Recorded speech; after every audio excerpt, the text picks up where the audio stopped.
Salut à toutes et à tous, bonjour, bienvenue dans Question au sénateur, votre émission hebdomadaire de Public Sénat et d'Acropolis. On reçoit un sénateur, une sénatrice chaque semaine pour répondre à vos questions. Et cette semaine, on a le plaisir de recevoir Cécile Cukierman. Bonjour, Bonjour, vous m'entendez bien, tout va bien?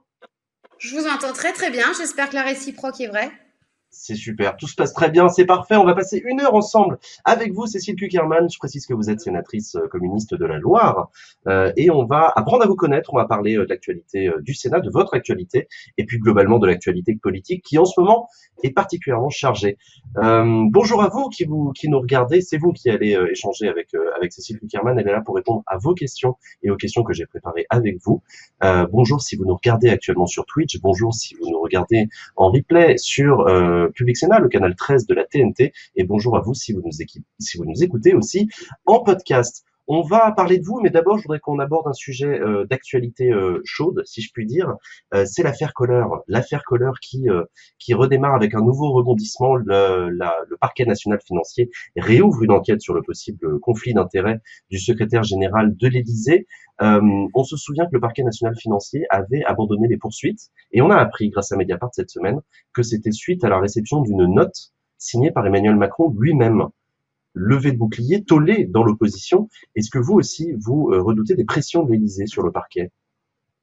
Bah écoutez, inévitablement, vous savez, dans ce genre d'affaires, alors bien évidemment, la justice tranchera et je ne suis pas là pour faire la justice, mais il y a toujours quand même quelques interrogations. Ce sont effectivement a priori deux personnes assez proches qui se connaissaient. Donc inévitablement, on voit bien dans cette affaire, malheureusement comme dans d'autres, elles sont assez rares. Celles-ci sont souvent publiques et ne donnent pas en tout cas tout ce qu'il faudrait de belle image, j'ai envie de dire, de la politique. Mais je crois qu'on est là en tout cas avec ce gouvernement, avec ce président de la République, dans un certain nombre de personnes qui ont énormément d'amis haut placés dans les affaires et donc inévitablement, je pense, des conflits d'intérêts qui peuvent se répéter. Alors, je vais juste attendre 2 minutes parce qu'apparemment j'ai un problème technique de mon côté. C'est pas le bon micro qui marche. J'ai un très beau micro devant la bouche, mais apparemment c'est le micro de ma webcam qui prend le son et du coup, ouais, effectivement. Hop. Et le micro, et ouais, et je sais pas pourquoi il m'a mis ce micro-là. Incroyable. Les aléas de la technologie. Est-ce que c'est mieux maintenant? Alors bougez pas, je reviens. On va la refaire l'émission, on va refaire un lancement. C'était un faux départ, tout va bien. C'était le tour de chauffe, tout va bien se passer. Je On reviens tout de suite. recommence. Ok, Bougez on pas. la refait.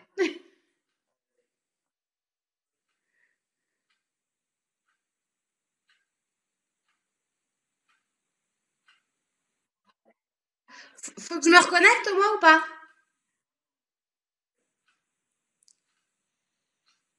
Normalement, c'est mieux.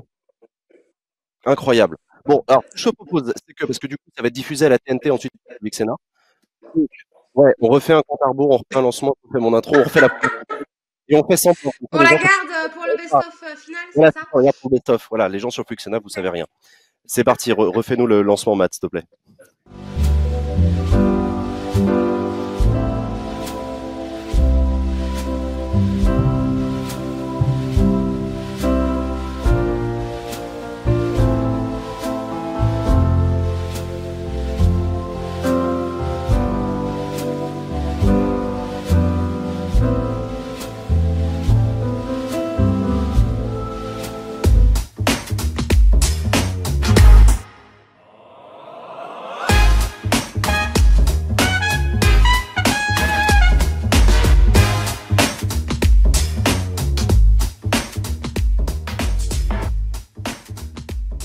Salut à toutes et à tous, bonjour et bienvenue dans Question au sénateur, votre rendez-vous hebdomadaire d'Acropolis et de Public Sénat, où on reçoit un sénateur ou une sénatrice pour répondre à vos questions. Cette semaine, on a le plaisir de recevoir Cécile Cukierman, sénatrice communiste de la Loire. Bonjour, vous m'entendez bien?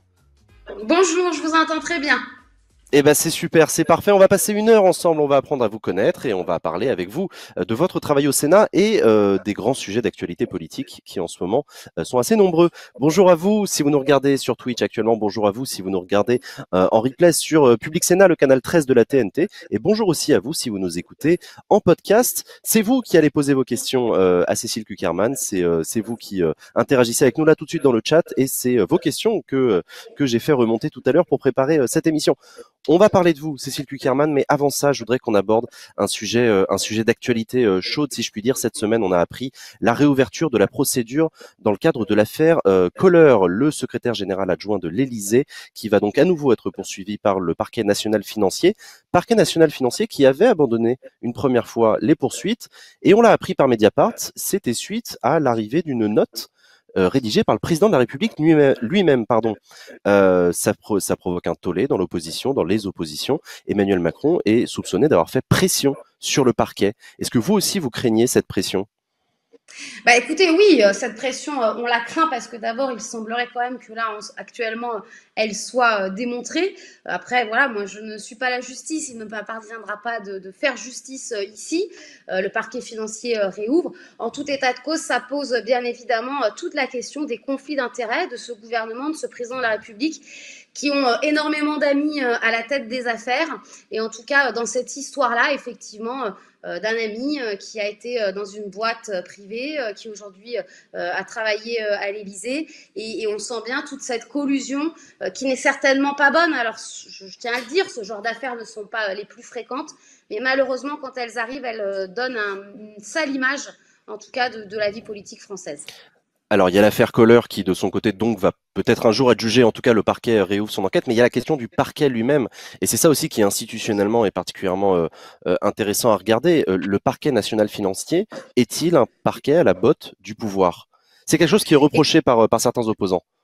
Oui, oui, oui. Et puis, vous savez, moi, ça fait quelques années maintenant que je suis sénatrice et que je demande clairement cette indépendance du parquet. Généralement, tous les présidents de la République sont élus en nous promettant une réforme constitutionnelle qui viserait justement à assurer cette indépendance, comme ça est le cas d'ailleurs dans d'autres pays, hein, tout simplement pour que tout le monde comprenne, c'est-à-dire qu'aujourd'hui, le parquet, le procureur, eh bien, peut recevoir effectivement des notes, des recommandations de la part de la garde des Sceaux, de la ministre de la Justice.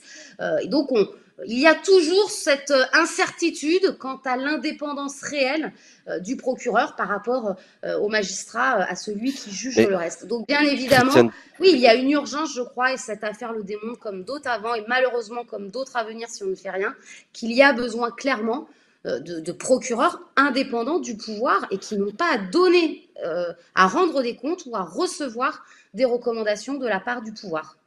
Alors, ces recommandations ont quand même évolué puisque Christiane Taubira, l'ancienne garde des Sceaux, avait mis fin aux consignes individuelles dans un dossier en particulier. Elle avait donné seulement des instructions générales, ce qui a été conservé par la suite. Mais visiblement, ça va pas assez loin.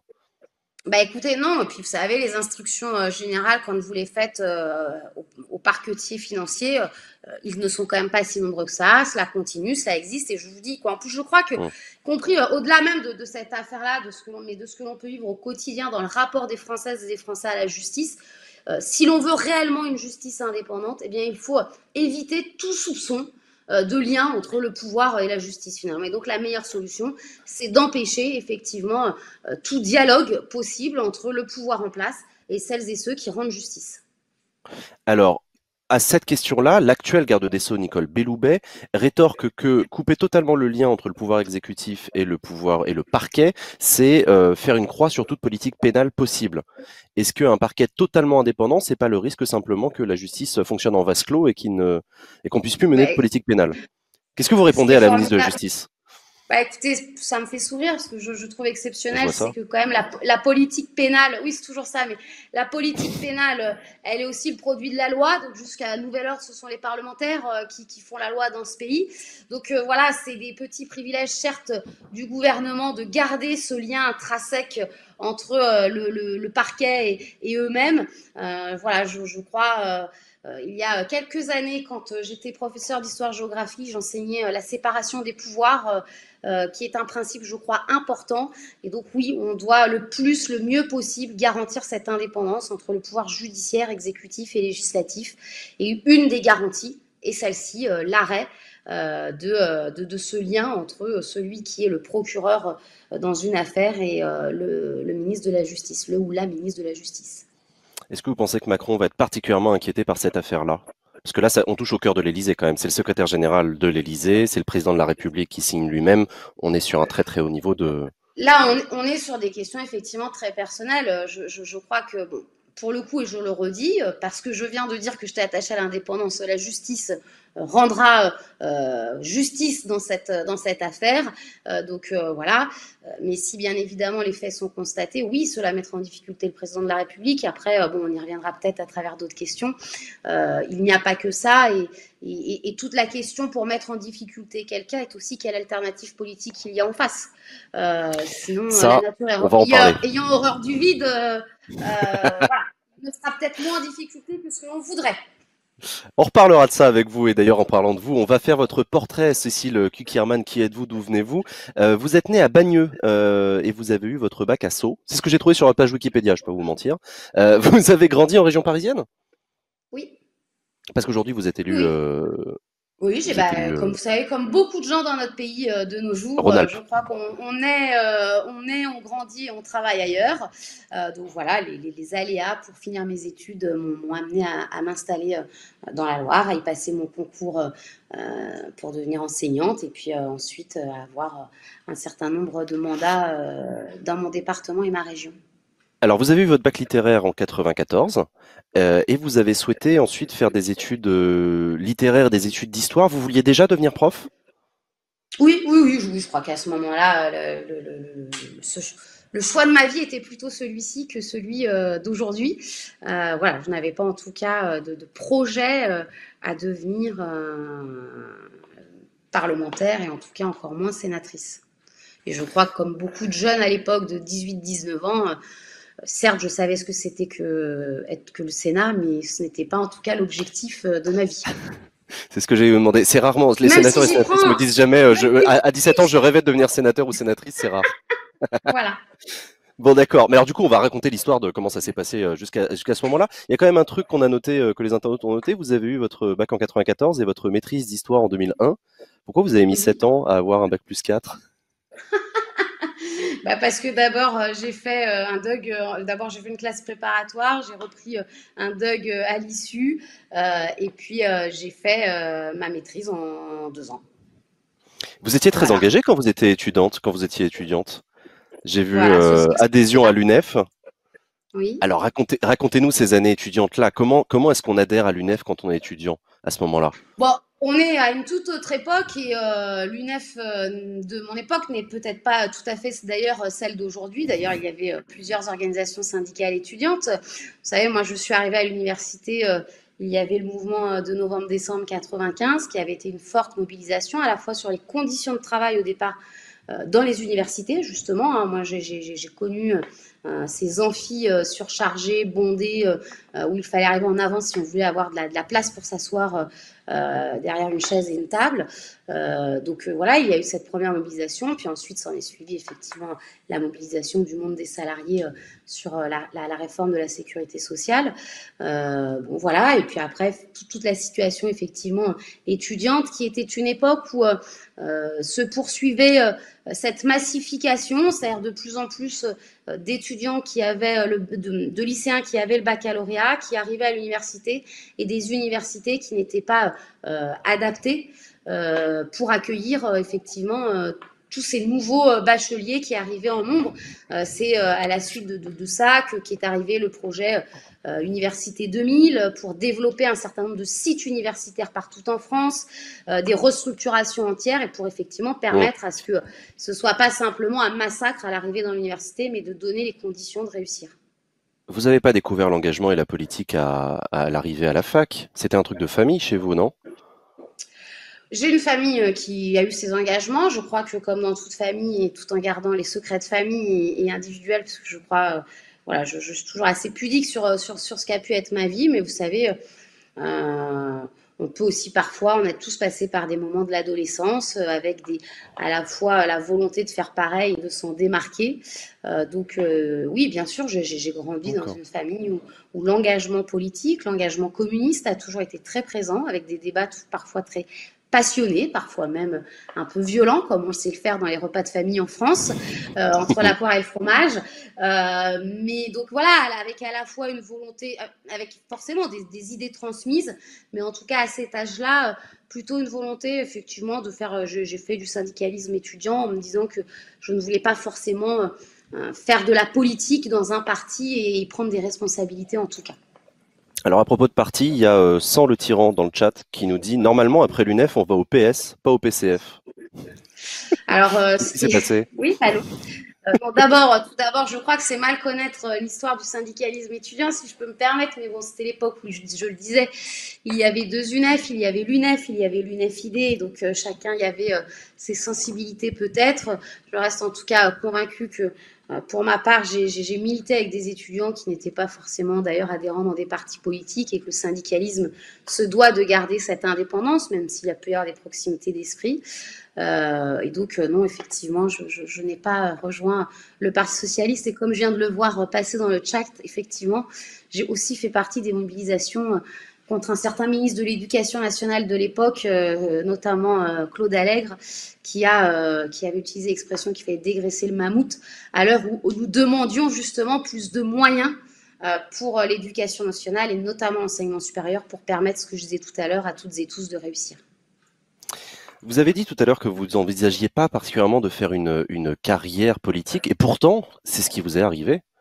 Vous avez été élu, ou c'est ce que vous avez fait en tout cas, vous avez été élu une première fois en 2004, et de fil en aiguille, on va en reparler, mais vous êtes aujourd'hui sénatrice, et c'est votre deuxième mandat. Vous vous projetiez pas du tout dans une carrière politique élective comme ça? Non, d'abord, je pense qu'on ne fait pas de carrière politique. Je pense qu'on a des responsabilités politiques qui, certes, peuvent s'enchaîner, peuvent amener à exercer différents mandats, mais une carrière, elle se construit, elle se prévoit. Oui, j'avais prévu de faire une carrière d'enseignante et d'ailleurs, je le disais, j'ai passé un concours, j'ai été professeur stagiaire, puis professeur titulaire, j'ai encadré des jeunes professeurs dans l'accompagnement au début dans le métier. Donc, ma carrière, elle est professionnelle. Une carrière, elle est professionnelle. Je ne pense pas qu'en tout cas, elle soit politique. Après, effectivement, je le dis toujours et avec beaucoup d'humilité. D'abord, j'ai fait le choix pour finir mes études de quitter la région parisienne, également pour échapper aussi un peu à tout ce monde que nous évoquions, cette pesanteur parfois même d'un engagement étudiant, d'un engagement familial. Et puis voilà, peut-être que, écoutez, les réalités nous ramènent, se rappellent plus vite à nous que nous voudrions. J'ai aussi bénéficié, bon, moi, mon premier mandat est au Conseil régional en 2004, je crois, d'une époque où d'abord la loi sur la parité vient d'être votée. Donc il y a une réalité pour toutes les formations politiques, c'est de faire des listes à parité avec autant d'hommes que de femmes, issus d'un parti qui a toujours valorisé l'engagement des femmes et qui, à ce moment-là, fait un choix à travers les élections régionales de 2004 de renouveler également très fortement ses élus et de faire place à la jeunesse. Et donc, voilà, non pas que je cache, non pas ma question n'est pas que de nier ce que je suis et je ne suis pas simplement voilà, une addition de bonnes cases cochées pour pouvoir être élue. Mais voilà, j'arrive aussi en politique avec cette donnée-là qui, pour moi, mais comme plein d'autres collègues, d'ailleurs à gauche comme à droite, permet à des jeunes femmes à l'époque d'avoir des responsabilités dans les collectivités territoriales. Alors, vous avez parlé de jeune femme, vous avez été élue sénatrice la première fois en 2011, vous aviez 35 ans. Et vous étiez la Benjamine du Sénat, la plus jeune sénatrice. Racontez-nous comment ça s'est passé, comment est-ce qu'on arrive au... Non mais justement, non mais racontez-nous, ça se passe comment quand on a 35 ans et qu'on débarque au Sénat? Mais écoutez, vous voyez, on évoquait mon passé de syndicaliste étudiante. Je ne connaissais le Sénat que côté rue. Voilà, j'avais été déjà manifestée devant, mais voilà, je n'avais jamais franchi la porte et donc je n'étais jamais passée côté cour. J'avais donc un peu cette appréhension, effectivement, de qu'est-ce qu'il y a derrière ces portes. Et donc, non, vous savez, très, très naturellement, je suis arrivée. Bon, bien évidemment, je crois que les huissiers m'attendaient pour me présenter également ce qui allait se passer. Donc, voilà, j'ai été prise en charge. Et puis, effectivement, quelques jours après, quand on est Benjamine, on participe en tant que tel à l'opération de l'élection du président du Sénat. ce titre-là ne dure que quelques heures. Et à l'issue de cela, il faut plutôt faire ses preuves et faire la démonstration que même jeune, on a toute sa place dans cet hémicycle. Est-ce que le cliché selon lequel le Sénat, c'est un truc de vieux hommes, est vrai? Est-ce qu'il était vrai en 2011? Est-ce que c'est une impression que ça vous a fait? Est-ce que ça a changé depuis 2011? C'est aussi ma question. Ça a fortement changé depuis 2011. En 9 ans, le Sénat s'est profondément transformé. Le président du Sénat rappelait il y a maintenant 2 ans que, ça va donc peut-être faire rire certains, mais je crois après le renouvellement de 2017, il y avait seulement un tiers des sénateurs et des sénatrices élus en 2011 ou avant. Donc vous voyez, on peut être un jour très jeune et quelques années après rejoindre le camp quand même des anciens. Donc il faut toujours relativiser. Non, le Sénat s'est profondément transformé, mais avec ce que je disais, c'est-à-dire que ma génération, et d'ailleurs même celle d'avant, mais ces femmes, ce renouvellement politique que l'on observe dans les communes, dans les départements, dans les régions, inévitablement finit par arriver au Sénat parce que nous sommes les représentants des collectivités territoriales. Et aujourd'hui, certes, il y a toujours plus d'hommes que de femmes au Sénat, certes, mais on retrouve finalement une image du Sénat qui est à l'image de ce que sont les élus locaux, d'ailleurs peut-être avec un peu plus de femmes dans les responsabilités au Sénat que dans les collectivités territoriales. Un vrai rajeunissement, en tout cas, ça oui, ça c'est certain. Et je trouve, voilà, la caricature qui était déjà une caricature quand je suis arrivée en 2011 n'a plus du tout lieu d'être aujourd'hui. Voilà. Vieil homme, cheveux blancs, boitants, etc.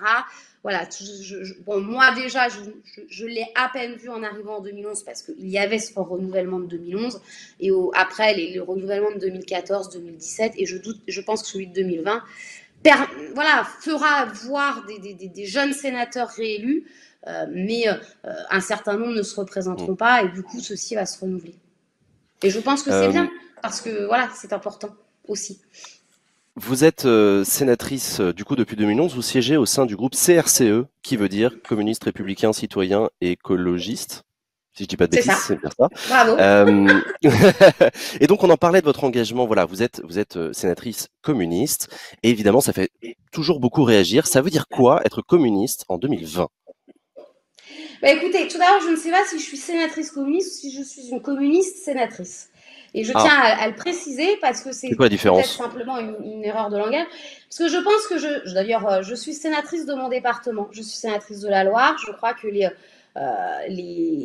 électeurs dans mon département sont loin d'être des électeurs tous communistes et sensibles. Je crois que dans ma réélection, ils ont aussi reconnu le travail du quotidien, de proximité. Et donc, plus qu'une adhésion partisane dans un vote, il y a aussi le choix d'une personne.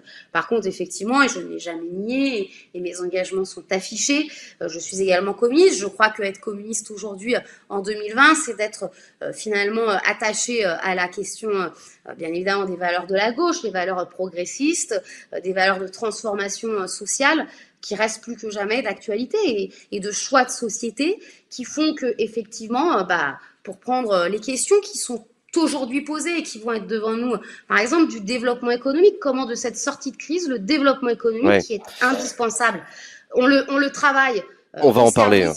Des femmes, des hommes, de développer plus d'égalité ou au contraire d'un développement économique qui demain renforcera les inégalités. Donc bien évidemment, les personnes qui travaillent doivent être rémunérées. Je ne suis pas pour nier les différences entre les travails ou les différents niveaux de revenus, mais il y a très certainement aujourd'hui un certain nombre de choses à revoir. Je crois que cette notion du partage des richesses, elle reste plus que jamais dans notre pays d'actualité parce que paradoxalement, dans un pays aussi riche, les inégalités n'ont jamais été aussi fortes.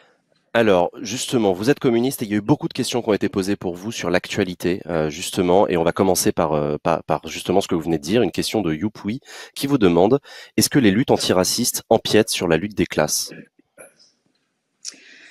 Non, d'abord, je ne pense pas parce que je pense qu'elles sont complémentaires et il ne faudrait justement pas les opposer. Vous savez, J'ai grandi dans une famille où la lutte contre l'apartheid a été très importante. Voilà.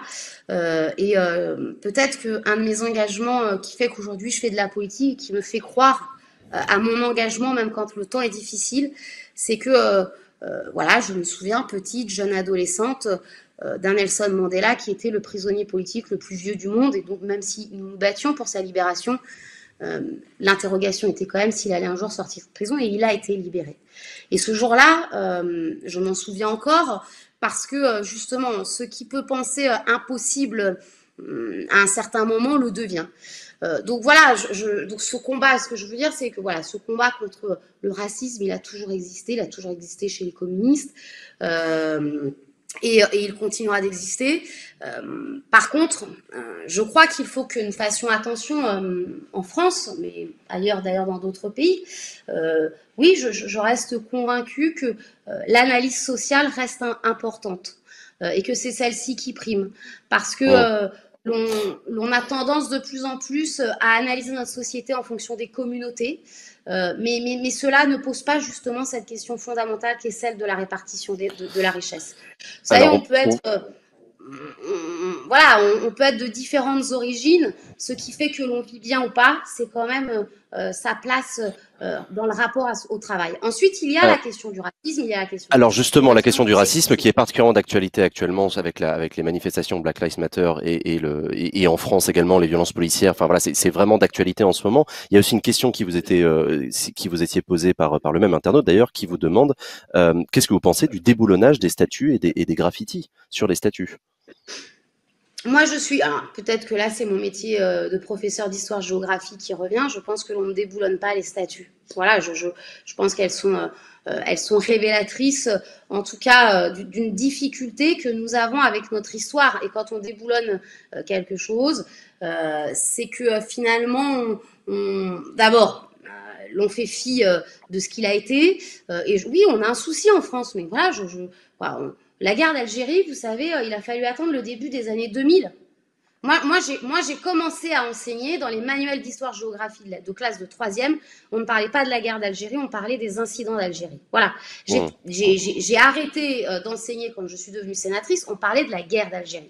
Donc voilà, si vous voulez, c'est ça aussi notre histoire.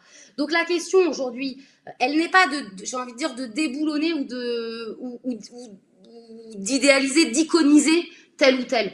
Voilà. Je pense que la question, elle est de prendre conscience de notre histoire, et elle est surtout toujours de se forger une histoire commune que nous ne nous forgeons plus, parce que, et je le redis, un des dangers, notamment des communautarismes en tout genre, c'est justement celui-ci. C'est justement celui-ci, c'est de se... vous savez, moi, être citoyen français, c'est vivre avec l'autre. Ce n'est pas s'opposer les uns aux autres. Et donc, c'est en tout cas ce à quoi aujourd'hui nous sommes confrontés, et le vrai danger.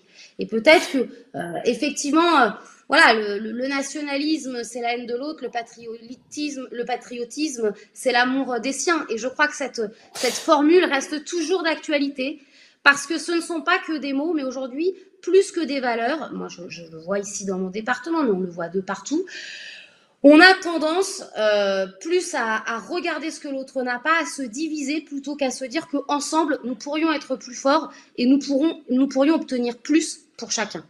Alors vous parlez de patriotisme, il y en a qui se révèlent du patriotisme et qui sont choqués par une proposition qui a été faite par Jean-Luc Mélenchon, et c'est une question qui vous est posée par Mister Yi, qui vous demande: faut-il désarmer la police, comme le propose Jean-Luc Mélenchon? Bah écoutez, je vous propose de poser la question à Jean-Luc Mélenchon. D'abord. Mais vous, votre opinion? Voilà, non mais non, je ne suis pas pour désarmer la police. Mais d'ailleurs, dans les cas aujourd'hui, dans les cas qui sont compris devant la justice, donc des cas de plainte pour violence judiciaire, la justice dira ce qu'il en est. Ce n'est pas forcément un problème d'arme à feu.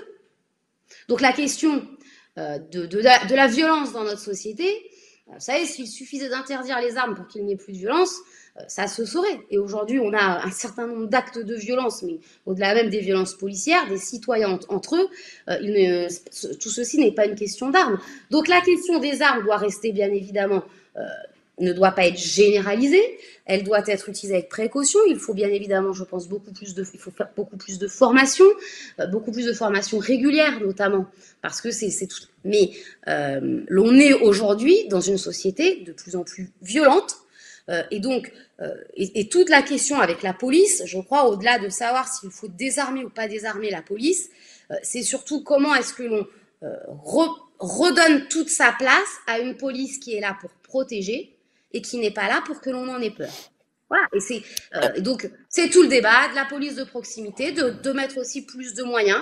Très certainement, moi je pense, d'organiser des roulements dans un certain nombre d'équipes pour que ce ne soient pas toujours les mêmes personnes qui, au bout de 10 ans, soient dans les mêmes endroits. Donc voilà, il y a tout ça à retravailler, à repenser pour qu'il y ait une réelle police qui soit une police de protection et non pas une police qui, effectivement, aujourd'hui, et c'est une réalité, et je ne dis pas que c'est volontaire, mais pour laquelle un certain nombre de jeunes ne se sentent pas toujours à l'aise.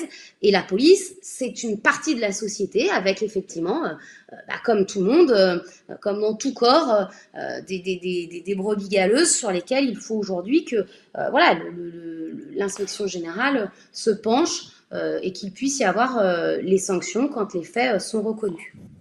On va parler de l'actualité plus institutionnelle puisque cette semaine aussi, on a voilà découvert les propositions de la Convention citoyenne pour le climat, les 150 citoyens tirés au sort qui ont travaillé depuis 9 mois sur voilà des solutions pour lutter contre le réchauffement climatique. Ces solutions, elles sont sur la table, en tout cas ces propositions, elles sont sur la table, elles font grand bruit. Est-ce que vous les avez lues? Non, je ne les ai pas toutes lues encore, voilà, très honnêtement.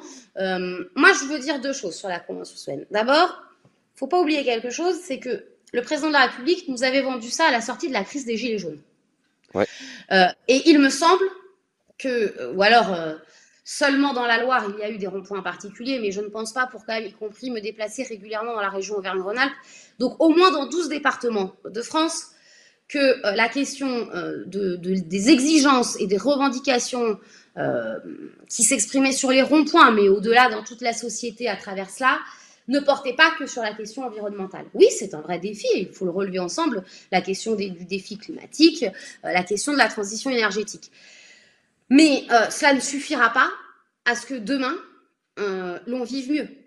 Cela ne suffira pas à ce que demain, dans les zones rurales, la fermeture des services publics fait qu'aujourd'hui, pour avoir accès à un hôpital, ça devient compliqué. Donc, mais quel est le rapport avec la Convention citoyenne pour le coup? Je tiens à le rappeler parce que la Convention citoyenne pour le climat est la réponse qui a été faite sur la crise des Gilets jaunes. Donc je pense qu'elle ne suffira pas et le gouvernement ne peut pas simplement aujourd'hui se draper dans une lutte contre le réchauffement climatique pour faire oublier les revendications sociales qui se sont fortes et de justice, y compris d'égalité, qui se sont exprimées dans notre pays pendant la crise des Gilets jaunes. En l'occurrence, la Convention citoyenne pour le climat avait pour mission de proposer des propositions pour lutter contre le réchauffement climatique, oui, dans un esprit de justice sociale, et c'était très important pour eux. D'ailleurs, la Convention citoyenne n'a pas proposé le retour de la taxe carbone, précisément pour cette raison-là. C'est la taxe qui avait déclenché le mouvement des Gilets jaunes. Le mouvement, ouais. Le mouvement des Gilets jaunes. Beaucoup de critiques se sont faites entendre contre les propositions de la Convention citoyenne, notamment comme étant des propositions trop à gauche, trop punitives. On pense notamment à l'interdiction de rouler à plus de 110 km/h sur les autoroutes, à une proposition qui a été faite mais qui finalement n'a pas été votée par la Convention, qui était la semaine de 28 heures de travail payé 35. Est-ce que vous pensez qu'il y a un climat particulier autour de cette Convention citoyenne, qu'elle est trop politisée? Est-ce que vous pensez que ces propositions sont trop abruptes? Non, je ne pense pas, d'abord parce que la façon dont ont été tirés au sort les différents citoyens, je ne suis pas rentrée dans le détail, mais se veut un panel représentatif. Ça montre plusieurs choses. Ça montre tout d'abord que quand on sort les différents citoyens de ce quotidien, ils peuvent réfléchir, prendre le temps de réfléchir, faire des propositions. Ensuite, effectivement, alors sur la question punitive, et moi je ne suis pas favorable à l'abaissement de 130 à 110 km/h sur les autoroutes. Mais cette question-là, par exemple, elle renvoie les citoyens dans la difficulté de l'exercice, mais j'ai envie de dire des fois dans la difficulté de l'exercice que nous connaissons en tant que parlementaires. Bienvenue en politique. Qu'est-ce que l'on fait si l'on ne nous donne pas plus de moyens? Voilà, et donc il y a un moment donné, les citoyens dans la Convention citoyenne se retrouvent face à une difficulté. C'est que par exemple, sur la question d'abaisser de 130 à 110 km/h, pour rester dans le concret, vous avez deux solutions. Vous allez de dire aujourd'hui, si je roule à 130, c'est polluant. Vous avez l'autre solution qui est de dire, il faut investir massivement, y compris dans notre économie, dans la recherche, pour que d'ici à 10 ans, on ait des voitures qui ne polluent pas. Moi, je crois dans relever ce défi-là.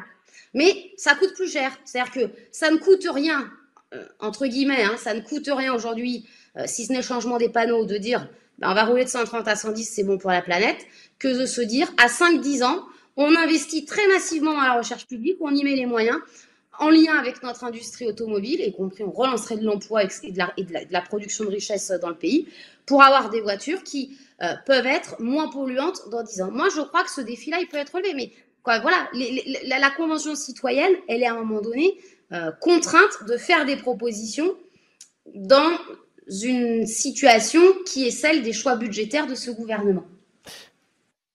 Ouais, en l'occurrence, ils sont allés franco sur les propositions. Et d'ailleurs, ce que vous dites, c'est exactement ce qu'ils ont dit: investissement massif dans la transformation énergétique, baisse de la vitesse des véhicules, mais surtout renouvellement du parc de véhicules. Mais voyez, il n'y a pas non plus dans la question énergétique, toute la question du service public n'est pas posée. Moi, je pense que par exemple, si on reste dans un système concurrentiel tel que celui d'aujourd'hui, tout ceci restera très certainement peu développé aux ambitions que l'on veut. Est-ce que vous pensez qu'Emmanuel Macron va aller jusqu'au référendum? Le chef de l'État reçoit les citoyens lundi pour leur dire ce qu'il va faire de la suite de leurs travaux. Il a déjà, à plusieurs reprises, évoqué la possibilité de soumettre à un référendum des propositions. Alors, je suis désolée, je ne suis pas dans les petits papiers d'Emmanuel Macron, donc il ne me Est-ce que vous pensez qu'il devrait le faire? Est-ce que vous pensez qu'il devrait le faire? Je ne sais pas ce qu'il va faire. D'abord, il y a plusieurs choses. Sur la question qui a beaucoup fait débat de l'écocide, et de reconnaître effectivement comme un crime tout ce qui peut nuire à l'environnement et au climat. On est sur un registre là qui selon notre constitution, s'apparente à la même proposition qui avait été faite en son temps de suppression de l'abolition de la peine de mort, pardon. Et donc ça ne peut pas passer par référendum. Et ça passe par effectivement un travail législatif des deux chambres, Assemblée nationale et Sénat. Sur d'autres sujets, bien évidemment, il le peut. Là, donc vous dire aujourd'hui ce qu'il fera ou ce qu'il ne fera pas, là encore, et je redis avec beaucoup de précaution, je pense que le référendum est une fin ultime quand il y a eu un travail législatif, quand il y a un débat à trancher. Un référendum ne peut pas être utilisé pour se redorer la pilule quand on est en difficulté politique face à la politique que l'on mène.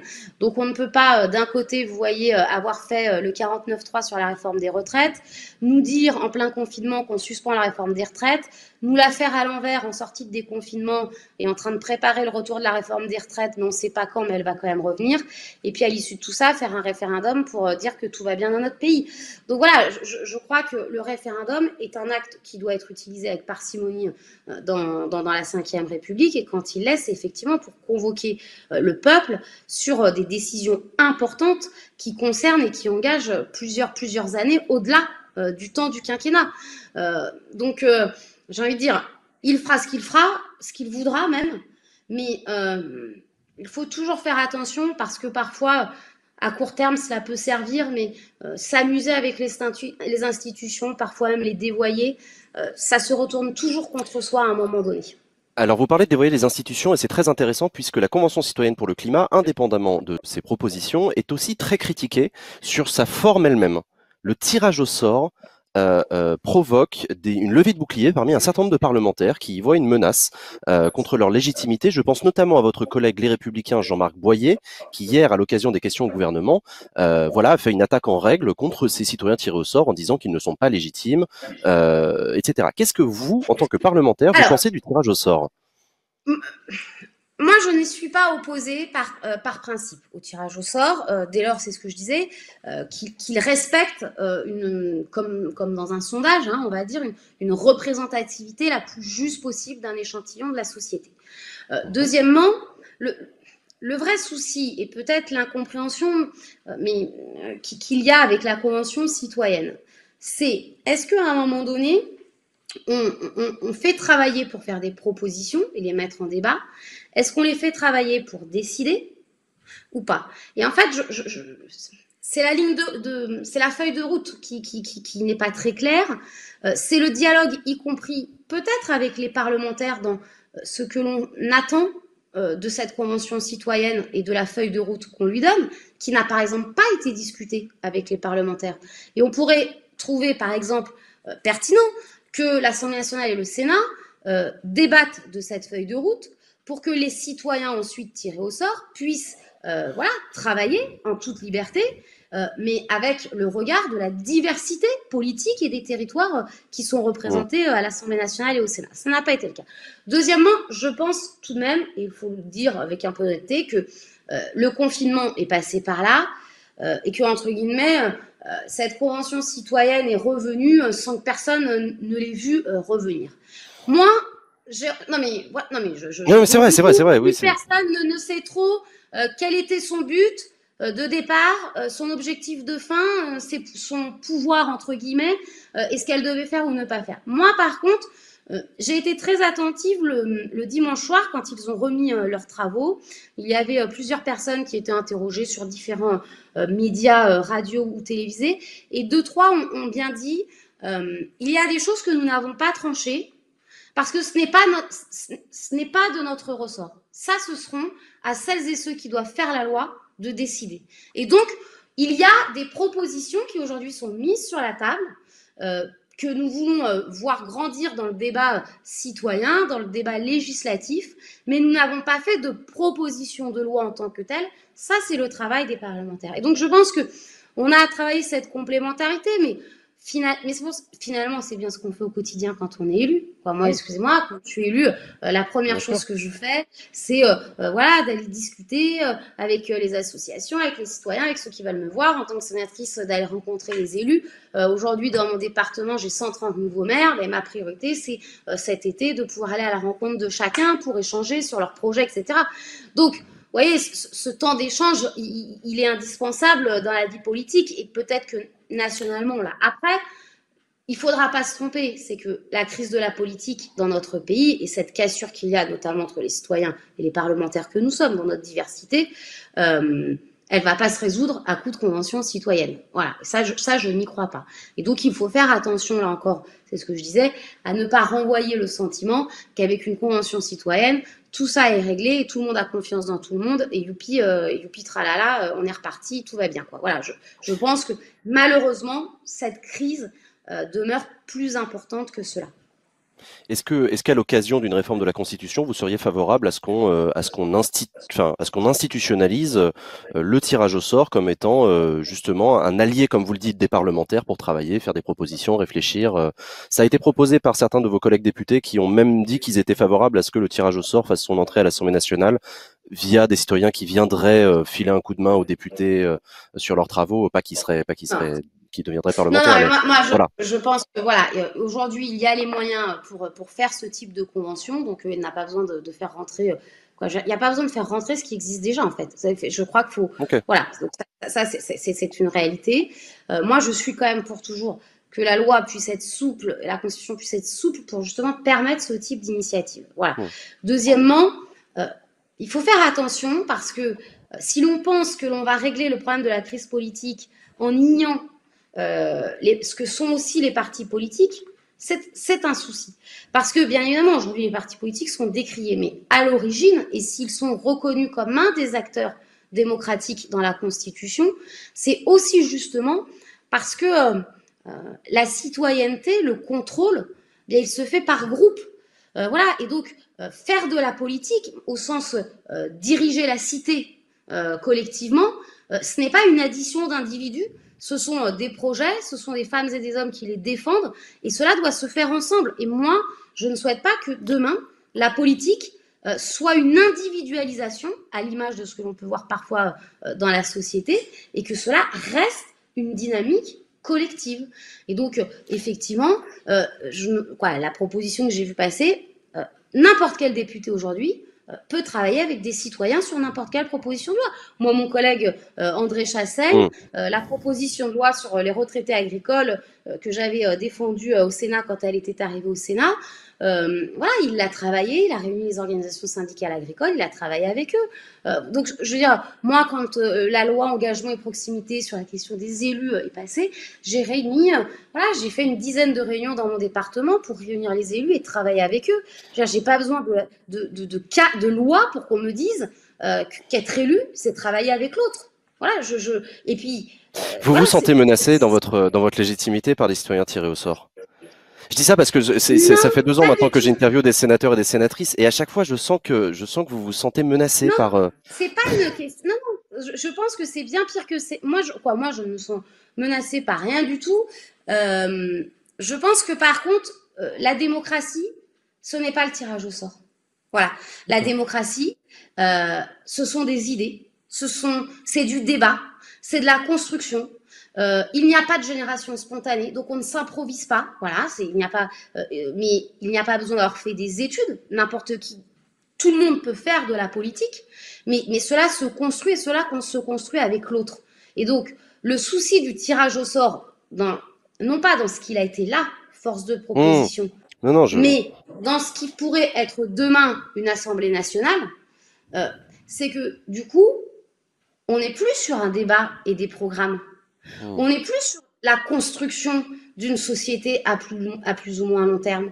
On n'est plus sur des projets que l'on porte, que l'on défend, que l'on explique. Voilà. Et donc, il ne faudrait pas donner à croire que la démocratie, c'est l'addition d'intérêts particuliers. La démocratie, c'est la défense de l'intérêt général. Donc moi, je me sens menacée par rien. Vous savez, plein d'autres choses à faire dans ma vie. Si demain on estime... Non, c'est pas... Non, mais ce que je veux dire, c'est que... Mais par contre, je pense que la démocratie française, au sens où on l'entend, et donc la fin de l'élection, c'est aussi la fin de la richesse du débat démocratique. Mais personne propose ça. Mais personne propose ça. Mais c'est vraiment intéressant parce que je sens vraiment que la Convention citoyenne est venue perturber beaucoup de parlementaires dans toutes ces réflexions-là précisément. Et je trouve ça particulièrement intéressant. Et je ne vous cache pas que les internautes qui regardent mes émissions et qui regardent Questions aux sénateurs sont un peu plus intéressés par la Convention citoyenne et par le tirage au sort que par le Sénat. Probablement pour des questions de clichés. Mais même pas pour des questions de clichés, vous savez, dans une société qui aujourd'hui est en crise, face à un certain nombre d'élus qui sont marginaux, mais en nombre, mais qui ont fait la une de l'actualité depuis maintenant une dizaine d'années.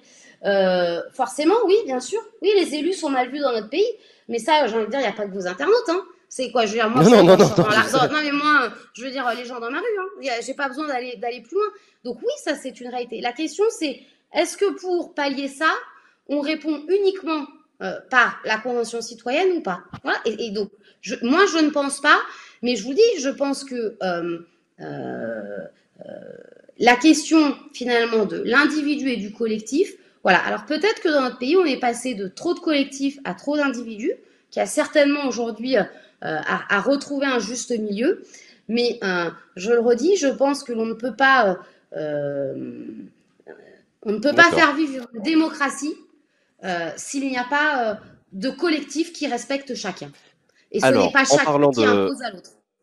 En parlant d'institutions, il y en a une qui a une spécificité, c'est les territoires, et c'est le Sénat. Ça tombe bien, je voulais en parler avec vous. Pour le coup, on va parler de territoire. Vous l'avez dit, vous êtes élu régional en Rhône-Alpes, vous êtes sénatrice, le Sénat représente le territoire. J'ai dit quoi? J'ai dit Rhône-Alpes, pardon, Auvergne-Rhône-Alpes seulement, attention. Attention, les Auvergnats, pardon les Auvergnats, je suis navré, vraiment désolé. Voilà, Emmanuel Macron, dans son allocution à la télévision, a parlé d'un nouvel acte de décentralisation, même s'il n'a pas prononcé le mot, tout le monde l'a compris. Il a l'intention de revenir dessus dans les semaines qui viennent et de faire des propositions. Est-ce que vous pensez qu'on va avoir besoin des régions pour construire le plan de relance et la lutte contre la crise? On va avoir besoin des régions, des départements et des communes. On va avoir besoin des 3 échelons de collectivité. Et moi, je n'oppose aucune à l'autre. Je crois Alors, que qu'est-ce bien que vous pensez évidemment, d'un on va nouvelle avoir besoin décentralisation? Est-ce qu'on en a besoin? mais bien sûr, mais on va avoir besoin, mais parce on vient d'avoir la démonstration qu'on a besoin des collectivités territoriales en période de crise. On a besoin des collectivités territoriales qui, au plus près, ont su gérer, dans la distribution de repas pour les personnes isolées ou de médicaments, qui pour l'approvisionnement en masques pour le grand public, qui dans le soutien et l'accompagnement social. Donc chacun, bien évidemment, dans son rôle, dans l'accompagnement notamment des petites entreprises et de toute l'organisation de la sous-traitance. Bref, on vit, on vient de vivre et on continue de vivre le fait que l'on a besoin des collectivités territoriales. Et donc la question de ce nouvel acte de la décentralisation, c'est est-ce que maintenant, d'abord, est-ce que l'on redonne, oui ou non, le pouvoir notamment aux départements et aux régions qu'on leur a supprimé, à savoir ce qu'on appelle la clause de compétence générale, c'est-à-dire justement cette capacité à pouvoir agir, et notamment en période de crise, sans qu'il y ait de domaine de compétences exclusif qui, bien souvent, range les gens dans des cases. Et quand il y a une crise, il faudrait un peu plus de fluidité, et celle-ci, on ne l'a pas. Et puis, est-ce qu'on redonne les moyens ? Vous travaillez actuellement d'ailleurs sur un rapport sur le sujet des départements, de la place des départements dans les régions, dans les grandes métropoles. Il y a une question qui vous est posée par Glarpin qui veut savoir, est-ce que dans son nouvel acte, vous ne pensez pas qu'Emmanuel Macron va en profiter pour terminer ce qu'il a commencé et supprimer totalement les départements dans ces régions-là? Qu'est-ce que vous lui répondez? Écoutez, si jamais il fait ça, je lui souhaite bon courage. Tous ceux qui ont essayé ont renoncé. Moi, il me semble qu'aujourd'hui, le département est sauvé, y compris l'expérience que l'on peut voir à l'échelle notamment de la métropole de Lyon, n'est quand même pas concluante. Et celles et ceux qui, à un moment donné, se sont dit qu'ils pourraient faire pareil, n'en ont plus envie. Voilà, moi, je crois en tout cas que nous avons besoin des départements, nous avons besoin des départements, et j'ai envie malheureusement, y compris parce qu'il semblerait que cette compétence sociale qu'ils ont et qu'ils exercent, comme par hasard, personne ne la souhaite aujourd'hui. Donc de toutes les façons, je crois que les départements resteront. Je pense qu'on a besoin de... Et encore plus, voilà, vous disiez le rapport que je travaille en ce moment, mais dans ces grandes régions qui ont fusionné, on parlait de ma région Auvergne-Rhône-Alpes, vous savez, ce sont plus de 12 départements, du sud du Cantal au nord de la Haute-Savoie, du nord de l'Allier au sud de l'Ardèche. Donc si vous voulez, on a besoin de cet échelon entre la commune et la région pour, y compris, garantir de la solidarité territoriale et de la solidarité sociale. Il y a Youpi, pardon, qui vous demande est-ce que vos réflexions sur la décentralisation concernent aussi la réorganisation des pouvoirs politiques au niveau local? C'est-à-dire, Ouais, non, mais entre région, département, mairie, faut-il une nouvelle organisation des pouvoirs politiques, une nouvelle démocratie, ou est-ce qu'il faut qu'on continue comme actuellement? Alors, il y a plusieurs choses. Bon, moi, je viens de le dire, je suis pour le retour de la clause de compétence générale et de laisser la capacité à agir justement à chacune des collectivités. Est-ce que je peux vous demander, pour ceux qui nous écoutent, de préciser ce que veut dire la clause de compétence générale? On oublie toujours de le préciser. La possibilité de pouvoir agir dans tous les domaines. C'est-à-dire, par exemple, pour les régions, ne pas être simplement sur la question économique, lycée, transport, formation, qui sont les 4 grands chantiers. Pour le département, l'action sociale, les collèges et les routes. Voilà, pour donner des exemples, mais à l'image d'une commune, de pouvoir agir dans tous les champs.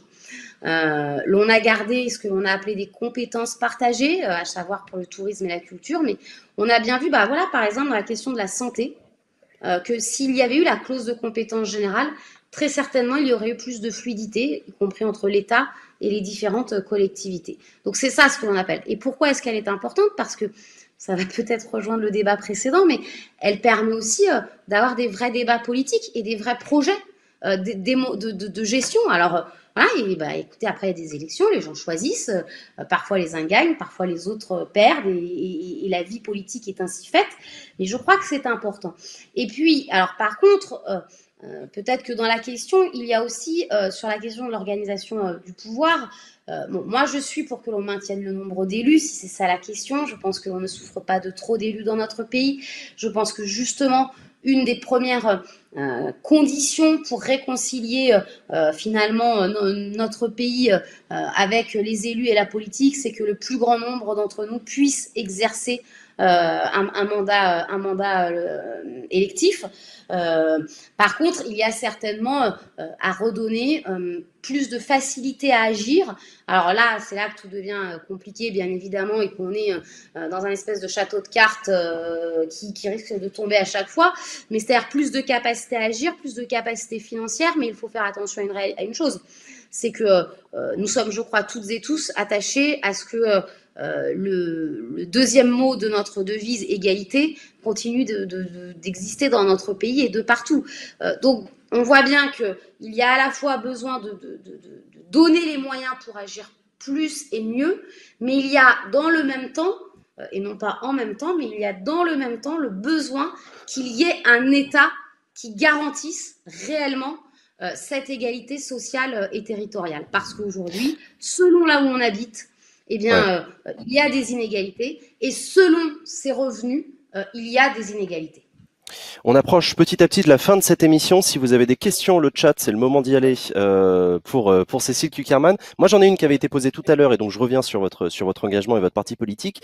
Que pensez-vous des alliances à horizon de 2022 ? Est-ce que le Parti communiste français va présenter un candidat ? Est-ce que vous allez vous rapprocher à nouveau de la France insoumise ? Qu'est-ce que vous souhaitez, vous ? Écoutez, d'abord, je pense que la gauche est dans un mauvais état. Parce que même si les sondages 2 ans avant ne veulent rien dire, ils veulent dire en tout cas une chose, c'est qu'aujourd'hui, quand vous faites l'addition de tout ça, même avec un seul candidat de gauche, on est encore loin du compte. Donc, il y a quand même un vrai... Je crois que, donc, avant de parler de la question des alliances pour 2022, et pour le coup, ça, le temps viendra, je pense qu'il n'y est pas encore, il y a besoin, et en tout cas, c'est ce que nous défendons, ce besoin de créer des luttes communes, de pouvoir agir ensemble. C'est ça l'urgence, c'est-à-dire de pouvoir être rassemblés sur des luttes. Il y avait aujourd'hui à Clermont-Ferrand une très forte mobilisation pour la défense de Luxfer, qui est une entreprise qui a fermé, qui produisait de l'oxygène pour les hôpitaux. Voilà, il y avait aujourd'hui, j'en suis fière, l'ensemble des formations politiques de gauche qui étaient là pour défendre cette réindustrialisation-là. Donc, je crois que c'est comme, en tout cas, c'est d'abord par ces actes-là, et c'est sur quoi nous attendent les gens. Moi, quand je rencontre des gens, ils n'en ont rien la question n'est pas des accords, la question est qu'est-ce qu'on propose ensemble. Voilà. Mais justement, en termes de proposer ensemble, il y a une question qui est posée par Kram Terak, mais c'est où le PCF entre la France insoumise et toutes les autres gauches ? C'est un peu compliqué de s'y retrouver quand on n'est pas militant, entre toutes les offres politiques différentes à gauche, tout ça se ressemble beaucoup. C'est tout ça. Bah écoutez, moi bien sûr, il y a après voilà, il y a une gauche, vous savez, comme il y a une gauche avec plusieurs formations politiques, comme il y a une droite avec plusieurs formations politiques. Donc voilà, et la gauche française a toujours été finalement très diverse. C'est ce qui fait parfois son handicap, et c'est ce qui dans les meilleurs moments de notre histoire, pour ma part en tout cas, je vais le juger ainsi, à donner le mieux quand justement ce qui peut apparaître comme un morcellement est capable de se rassembler et de faire le même puzzle. Donc voilà. Alors, vous parlez de se rassembler, il y a justement la place du Parti communiste français. Aujourd'hui, voilà, nous sommes une des formations politiques qui à la sortie des élections municipales, a un nombre très important des locales. Nous avons donc une vision, bien évidemment, de politique qui est ancrée dans les réalités territoriales, ancrée dans le pouvoir communal, ancrée dans la vie du quotidien. Et donc, nous ne sommes pas simplement une formation politique qui attend les élections présidentielles et législatives. Nous sommes une élection politique de tous les jours, de tous les combats et de tous les pouvoirs. Et nous pensons qu'il n'y a pas de grands et de petites élections. Il n'y a pas de grandes et de petites institutions. Il n'y a pas simplement la rue ou simplement les assemblées d'élus. C'est cet ensemble et c'est la présence dans l'ensemble de ces lieux qui fera demain la possibilité d'une crédibilité pour la gauche de regagner dans notre pays. Il y a Cardine qui vous fait remarquer que la gauche ne gagne que quand elle est unie, et qui du coup, c'est ce que vous dites d'ailleurs, et qui du coup vous demande est-ce que vous y croyez, vous, à l'union de la gauche en 2022? Jusqu'à présent, vous avez dit que la gauche était dans un sale état, son unité l'est particulièrement. Bah, écoutez, je crois qu'il faut savoir de temps en temps quand même, quoi. Bon, vous savez, quand on vous montre un papier rouge, vous pouvez toujours penser qu'il est bleu, il est quand même rouge, hein, donc bon, ça c'est une réalité. Mais non, mais voyez, la question c'est qu'est-ce que l'on appelle quand la gauche est unie. Je pense que elle doit pouvoir se rassembler, mais je crois qu'aujourd'hui, le vrai, parce que nous l'avons vécu ces dernières années, le vrai défi qui va être relevé à gauche, c'est si elle sait se rassembler. Elle ne se rangera pas derrière l'un ou derrière l'autre, les uns ou les autres. On sort d'un quinquennat qui a été celui de François Hollande, qui a été un quinquennat difficile, parce qu'une majorité de Français a voté pour un président pensant qu'il allait faire une politique de gauche, et qu'il n'a pas fait de politique de gauche, au sens large de ce que peut être la politique de gauche, notamment sur les questions sociales, le rapport au travail, etc. Donc, il y a aussi ça dans notre pays qui pèse. C'est-à-dire qu'une partie pense que de toutes les façons, la gauche n'a pas à revenir au pouvoir parce que quand ça... Donc, voilà, il y a tout ce travail-là à faire. Je suis en tout cas convaincue que c'est avec l'ensemble de ses forces parce que voilà, les grandes périodes de notre histoire, on peut parler de 36, c'est très ancien, on peut parler de 81, pour les plus jeunes, c'est toujours très 97. ancien. Je pense que même 97, pour certains qui nous écoutent, c'est toujours très ancien. C'est très ancien. Mais voilà, on va s'arrêter là parce que les expériences sont peut-être pas tant nombreuses que ça. Mais en tout cas, c'est quand la gauche a su se rassembler dans sa diversité et en respectant les différentes formations politiques qu'elle a su être la plus efficace et la plus offensive. Là, on a parlé des niveaux nationaux dans vos exemples, mais on aurait pu aussi aller jusqu'au niveau local. Il ne faut pas oublier que la gauche unie, ça fonctionne aussi au niveau local. Il y a des expériences comme ça qui vous inspirent particulièrement en disant qu'au niveau local, ça a marché Bah, écoutez, je crois que dans un certain nombre de communes, alors là, je ne vais pas vous les lister toutes, mais d'abord, quand la gauche a été unie, un certain nombre de victoires ou de confirmations de maires sortants ont eu lieu dès le soir du premier tour. Donc ça, c'est une réalité. Oui. Mais je crois que là aussi, il ne faut pas se mentir. Faire une liste est toujours plus facile que quand vous n'en avez qu'un seul à présenter. Voilà, vous savez, quand on fait de la politique, c'est comme quand on fait du sport, il faut savoir accepter la règle du jeu. Hein. Vous savez, moi, je suis dans un département très footballistique avec Saint-Étienne. Si on pense qu'en prenant le ballon dans la main, on va plus vite, il faut faire du rugby, il ne faut pas faire du football. Donc, aux élections municipales, on présente des listes. C'est donc plus facile de satisfaire tout le monde qu'à des élections présidentielles ou législatives, vous n'avez que voire un candidat et un suppléant. Donc voilà, je crois qu'il faut l'appréhender. Il faut aussi se dire que nous sommes parfois dans des élections à 2 tours et que donc il peut y avoir un premier tour qui permet d'avoir une offre politique diversifiée et qui, si elle sait se rassembler derrière, peut être plus forte. Voilà, le souci, c'est que bon, j'ai vu passer là dans un certain nombre de choses, mais oui, je crois qu'aujourd'hui, par exemple, avec un certain nombre d'élus d'Europe Écologie Les Verts, certains sont, je pense, très à gauche et avec lesquels je n'ai aucun souci pour travailler. Je pense que pour d'autres, parfois, les notions de service public, de responsabilité sociale et de place de l'humain est un peu oubliée. Voilà, et donc ce débat-là, il va nous traverser pendant les années qui viennent. Mais la meilleure façon pour que la gauche se rassemble, c'est effectivement qu'elle se rassemble dans l'action et dans des propositions concrètes, comme nous l'avons fait d'ailleurs. Mais nous n'étions pas d'ailleurs que la gauche contre la privatisation d'aéroports de Paris. En tout cas, moi, sur le chat, j'ai vu passer Kukierman 2022. Merci beaucoup, Cécile Kukierman. Merci d'avoir accepté notre invitation. On a dit, donc, voilà. On verra. Merci beaucoup d'avoir accepté notre invitation. Merci beaucoup à vous d'avoir posé vos questions à Cécile Kukierman. Merci beaucoup à vous si vous nous avez écouté en podcast ou regardé en replay sur Public Sénat, le canal 13 de la TNT. Je vous dis à très bientôt dans Questions aux sénateurs. Ciao à tous.